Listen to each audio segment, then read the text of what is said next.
Leçon numéro 2, la maille serrée. Le principe en crochet, c'est que donc on va là sur la chaînette qui a 10 chaînettes. On va construire les mailles dans ce sens-là. Donc les différentes mailles de crochet sont construites sur le principe de la hauteur. Là, on va prendre la maille serrée. Il y a la bride qui sera un peu plus haute. Il y a aussi la double bride et la triple bride. Donc pour la hauteur d'une maille serrée. Là, j'ai 10 chaînettes. Je ne vais pas commencer directement en piquant dans la dernière qui est là.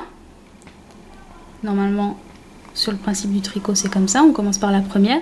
Je vais faire pour la maille serrée une maille en l'air en plus. Donc toujours le même principe. Un jeté et je repasse le crochet dans la boucle. Donc là, je me retrouve avec 11. Et 7 mailles libres ou mailles chaînettes que j'ai fait en plus va m'utiliser à servir la hauteur de la maille serrée. Donc là, je ne vais pas piquer mon crochet dans la première qui est ici, mais dans la seconde pour garder celle qui est ici pour la hauteur de la maille serrée.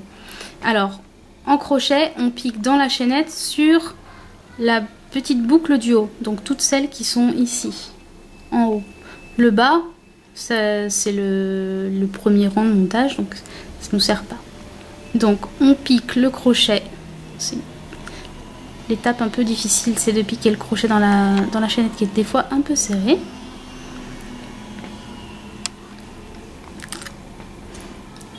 C'est bon, c'est passé.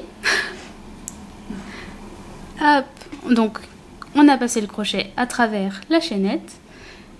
On refait un jeté, donc on passe le fil au-dessus du crochet et on passe le fil dans la maille chaînette.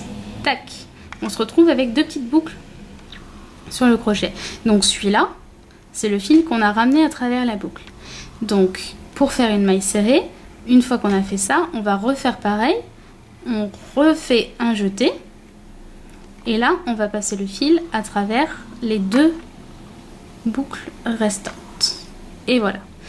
Ça ne va pas trop encore, mais là, on a fait une première maille serrée. Donc la suivante, on repique dans la boucle du haut de la chaînette. Voilà. On refait un jeté. On passe le crochet à travers la boucle. On se retrouve avec deux boucles. Un nouveau jeté. Et on passe le crochet à travers les deux dernières boucles. Et là, on a bien nos deux mailles serrées. Donc on continue comme ça jusqu'au bout. Donc 3,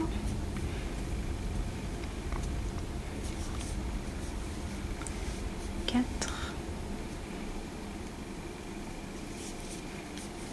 5, 6. Donc le truc, il faut toujours tenir à la base pour que ce soit plus facile de passer le crochet dans la boucle. Sinon la boucle vient avec le crochet et on s'en sort pas. Donc voilà.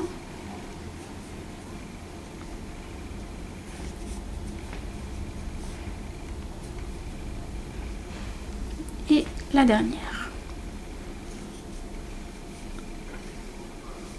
Et voilà. Et là on a fait 10 mailles serrées. Donc sur l'endroit, elle ressemble à ça. Et sur l'envers, elles sont comme ça. Et donc là, pour continuer le rang suivant, donc on a fait le premier rang dans ce sens-là, on va faire le deuxième dans l'autre sens. Même principe qu'au début, on fait une maille chaînette pour monter la hauteur nécessaire. Et là, on tourne l'ouvrage pour se replacer dans le bon sens. Et là, on pique, et alors c'est ici qu'est le truc, on pique dans les rangs précédents en passant bien sous les deux brins. Il y a des points qui nécessitent de passer juste sur le premier ou juste sur le derrière, mais en classique, c'est comme ça, on passe en dessous. Donc là, on reprend le principe, on fait un jeté, on a passé le crochet à travers la maille, on reprend un jeté et on ramène le fil. On se retrouve encore avec deux boucles sur le crochet, on refait un jeté et on passe à travers les deux dernières boucles. Et donc là, on a fait une autre maille serrée dans l'autre sens. pour faire du crochet en aller-retour. Et donc, en allant jusqu'au bout du rang, on va pouvoir voir l'aspect du crochet. Et ce qu'on peut dire aussi, c'est que la première maille chaînette que tu fais au début du rang, ça s'appelle aussi parfois maille en l'air. Maille en l'air, maille libre ou maille chaînette. Voilà. Selon les patrons. Généralement, quand on monte le rang de crochet, on appelle ça de la chaînette. Quand on monte la hauteur nécessaire à une maille de crochet, on appelle ça une maille libre. Et quand on fait de la dentelle, on appelle ça une maille en l'air. Généralement, c'est comme ça. Après, ça peut changer hein, selon les gens. Et voilà, là, on a fait 2 rangs de mailles serrées. Donc, on peut tirer un peu le fil pour pas que ça se défasse. Et là, on a l'aspect. Donc là, on est ici sur l'envers du rang 1 et sur l'endroit du rang 2. Et vice versa de l'autre côté. Et voilà.